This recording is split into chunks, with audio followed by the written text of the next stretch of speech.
Good afternoon, everyone, and thank you for joining us for today's event, Confronting Anti-Asian Racism, a Conversation. Today's programming is sponsored by the Office of Diversity and Inclusion, as well as the Asian Pharmacists Association. This event has been approved for Flames Domain 4 credit, as well as 1 Phi Delta Chi credit and 1 Kappa Psi professional point. Hitomi will be sending out the attendance link in the chat. During Dr. Jen's presentation, please be sure to mute your microphone and turn off your video. After Dr. Jen's presentation, we will break out into groups for a small group dialogue, with APAE board members helping to facilitate each room. Once we reconvene, participants from each group will share what is discussed. I'm very excited to introduce our speaker for today. Dr. Michael Jenn is an assistant professor of global Asian studies and history at the University of Illinois at Chicago. His research and teaching areas of specialization include critical race and ethnic studies, immigration history, and Asian American history. He is the author of Citizens, Immigrants, and Stateless, a Japanese American diaspora in the Pacific. And with that, I'll hand it over to Dr. Jenn for his presentation.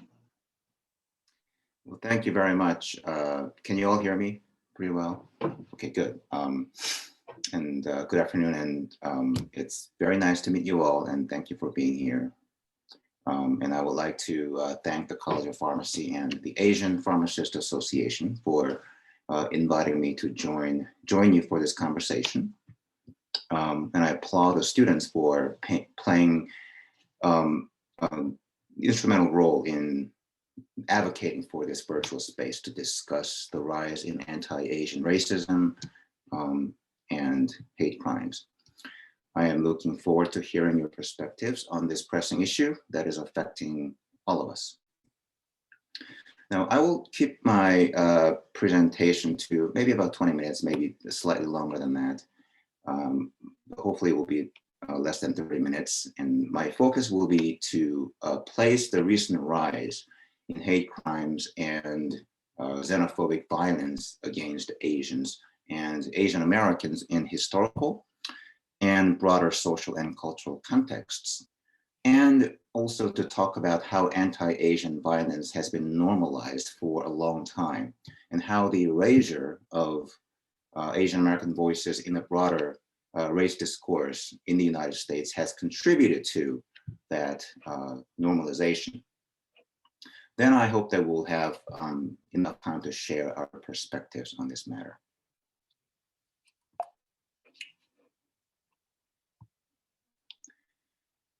Since the March of last year, the online reporting forum Stop AAPI Hate has received nearly 4,000 reports on COVID-19 related anti-Asian violence and harassment from throughout the United States. And many more incidents simply go unreported and undocumented. And we know from studies conducted not just recently, but for many years that Asian Americans as a group are the least likely to report hate crimes. And not to mention that the popular Asian American model minority image that often serves to render Asians and Asian Americans invisible in the broader public discussion about racial violence. But we know that the rise in physical and verbal violence, hate mongering, and discrimination against Asians and Asian Americans in the midst of this global pandemic are not a phenomenon that emerged out of a vacuum or simply out of the mass hysteria over the current medical crisis, of which many have blamed China as the source. And the racist rhetoric, such as Kung Flu, China virus, used by Donald J. Trump and many others, certainly fueled the anti-Asian xenophobia. The anti-Asian sentiment, in fact, has shaped the deeply entrenched culture and politics of xenophobia and in the United States, at least since the first half of the 19th century, when Chinese immigrants first arrived. And we can also talk about the longer history of the Western intellectual, cultural, and political project of Orientalism, which represented non-Europeans, especially Asians, as exotic, inferior, at times dangerous, and most important, perpetually foreign, and different. This powerful idea had contributed to the justification of the violent European and American conquest and colonization of many Asian societies, such as the Philippines. And during the 19th century, Chinese immigrants represented the largest group of Asians in the United States. And they were often characterized as a socioeconomic and cultural threat to white America and scapegoated as the source of public health crisis. Throughout the 1870s and 80s and 90s, for instance, medical professionals and public officials in the United States claimed without substantiation that the Chinatowns and the Chinese were to blame for every major epidemic outbreak, from the bubonic plague crisis to venereal disease.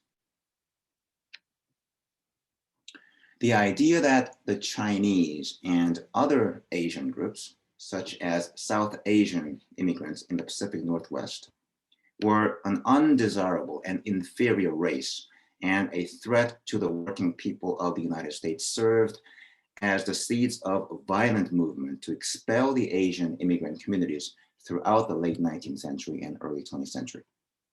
And there were race riots and lynching that routinely terrorized these Asian immigrant communities. Now, I once lived in a town in Central California called Santa Cruz. I went to graduate school there. And when I moved there, I found out that there once existed in that town a thriving Chinatown. During the late 19th century, there was a vibrant community of Chinese laborers and also Chinese fishermen and their family. And that Chinatown doesn't exist anymore today. And then and the reason is that there was this violent race riots, and the Chinese were literally driven out of that area.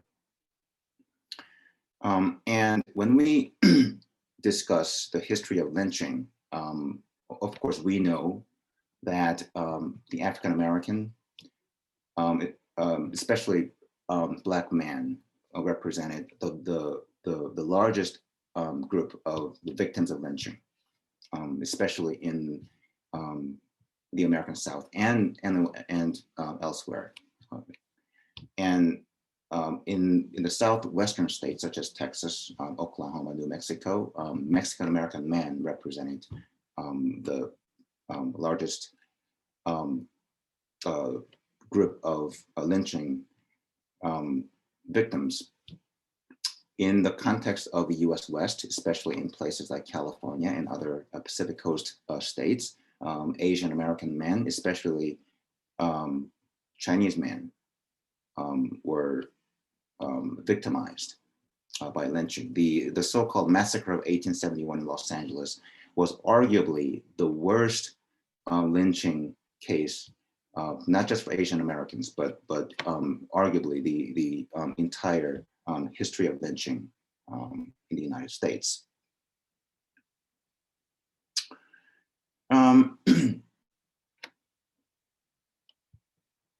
The widespread anti-Chinese sentiment also contributed to the aggressive exclusion movement led by nativist groups, labor unions, and politicians throughout the United States that culminated in a series of legal and judicial enactments. The Page Act of 1875 was the first restrictive federal immigration law, which ended the era of open borders in US history.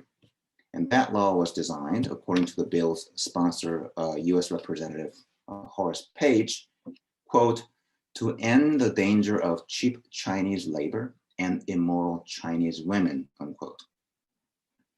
And this first US federal immigration law therefore criminalized Chinese immigrants and prohibited the entry of Chinese women specifically by defining all Chinese women as potential prostitutes. And this sexualization of Asian women was central to and remains today to be dangerously prevalent in the culture and politics of anti-Asian racism and violence. Think about what happened in Atlanta recently. Think about how the killer deliberately targeted Asian and Asian American women, the businesses that are known to employ Asian and Asian American women. The killer, that terrorist knew exactly what he was doing. He deliberately targeted Asian women.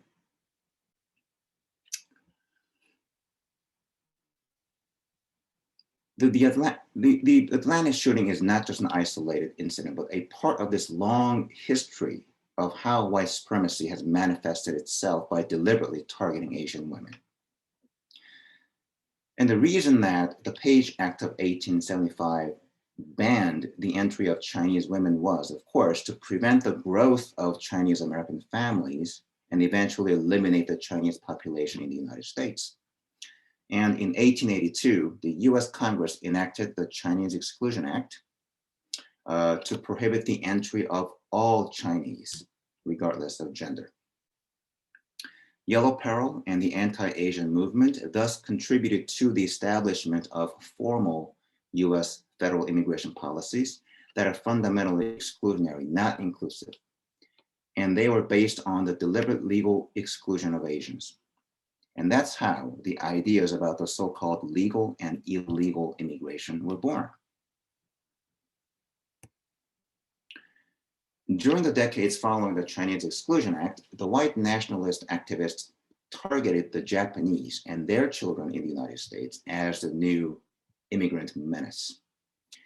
In 1924, pandering to the relentless anti-immigrant lobby led by groups like the Japanese Exclusion League and the Native Sons and Daughters, the US Congress enacted the Johnson-Reed Act, better known as the Immigration Act of 1924, the most restrictive immigration law in history that banned legal immigration from Asia altogether,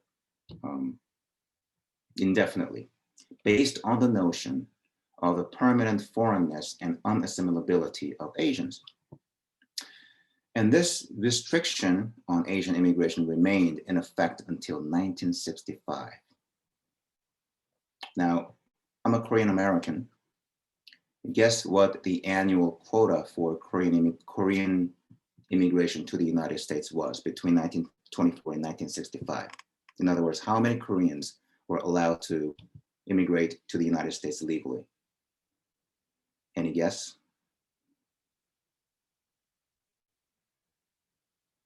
So zero, right? Zero. The Asian exclusion movement throughout the first half of the 20th century also targeted the US citizens of Asian descent. The US-born Japanese, Chinese, Korean, South Asian, Filipino, and other Asian Americans throughout the 1920s and 30s and 40s faced school segregation, job discrimination, anti-miscegenation laws, and other forms of legal discrimination and everyday racism and racial violence that made them citizens in name only. It was in this context that after the Japanese attack on Pearl Harbor in December 1941, the US Department of War justified its so-called military necessity for mass incarceration of Japanese Americans based on the existing white nationalist argument that the US-born citizens of Japanese ancestry were essentially Japanese, and they were perpetually loyal to Japan, and they were indistinguishable from their foreign-born parents. Lieutenant General John L. Dwight of the US Army's Western Defense Command spearheaded the mass removal of Japanese Americans from the US West Coast in 1942. And he infamously stated, and I quote, "It makes no difference whether a Nisei or a US-born Japanese American is an American citizen. He is still a Japanese," unquote.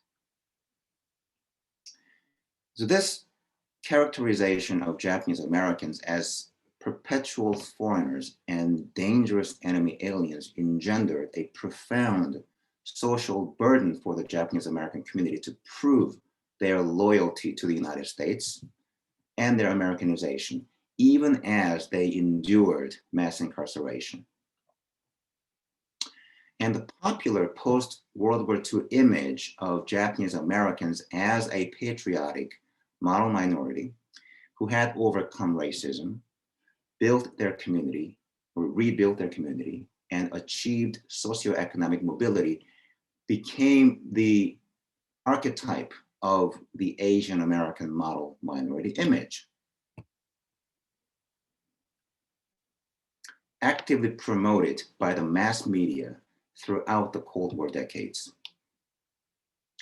And this sweeping generalization touting Asian American educational and socioeconomic success has fed the flawed idea that Asian Americans may no longer be subject to structural racism and racial violence. But this seeming acceptance and rehabilitation of Asians by white America has proved to be precarious, as we know.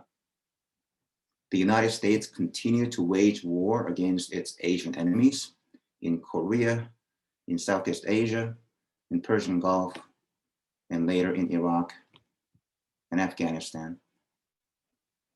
And Asians and Asian Americans have continued to be targeted for racial profiling, harassment, and hate crimes, which have tended to increase with alarming frequency, especially during times of crisis. The polarizing images of Asian Americans as a highly touted model minority on one hand, and an undesirable enemy on the other, are predicated on the powerful idea that Asians are perpetually foreign and perpetually remain a threat to white America.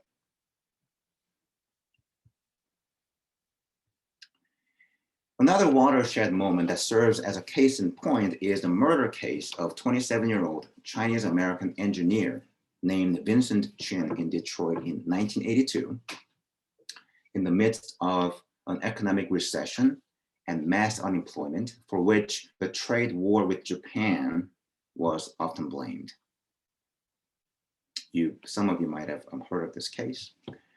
Vincent Chen was a young professional and the face of a model Asian American. But Chen became a victim of the renewed anti-Japanese hysteria when two white men, former auto workers who had been laid off, approached Chen and blamed him and other Japanese for taking their jobs away, despite the fact that Chen was a Chinese American. Now, Vincent Chen, by the way, was having a night out with his friends at a bar to celebrate his upcoming wedding. And what started as a verbal attack ended with Vincent Chen beaten to death by the two men with a baseball bat in the parking lot of a McDonald's restaurant nearby. And neither of the assailants saw a day in prison. And this tragic murder case became one of the many moments in the long history of anti-Asian xenophobia in this country that galvanized the Asian American community and the nationwide debate on racially motivated hate crimes. But almost 40 years later, that debate continues. And Asians and Asian Americans throughout the United States and elsewhere continue to find themselves vulnerable to violence and harassment, especially in times of crisis like the current pandemic, of which, as we know, many have blamed China and Chinese as the source. And we're seeing the history of yellow peril and anti-Asian violence repeating itself. But what I would like to end with is not the message that Asian Americans have always been helpless and invisible victims of racism and hate. Instead, I want to emphasize that many Asian Americans have been on the front line of the struggle and the movement for social justice.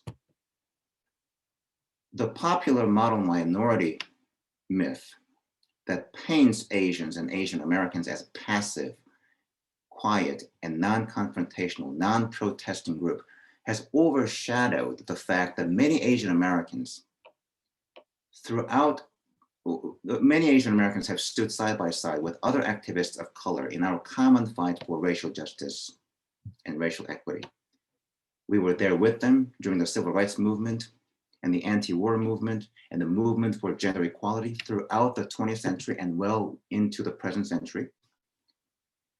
And it was a kind of the pan-ethnic and cross-racial solidarity among Asian Americans and other communities of color and their allies against racial violence in the wake of the Vincent Chen murder case in 1982 that contributed to the greater national awareness of hate crimes and the eventual passage of the federal hate crimes bill. And the reason that we are having this conversation today is that the result of the awareness raised by Asian Americans, community organizations, scholars, activists, and student groups such as the Asian Pharmacists Association. So I'll go ahead and end my presentation here, and so that we will have the opportunity to have some discussion and share our thoughts. So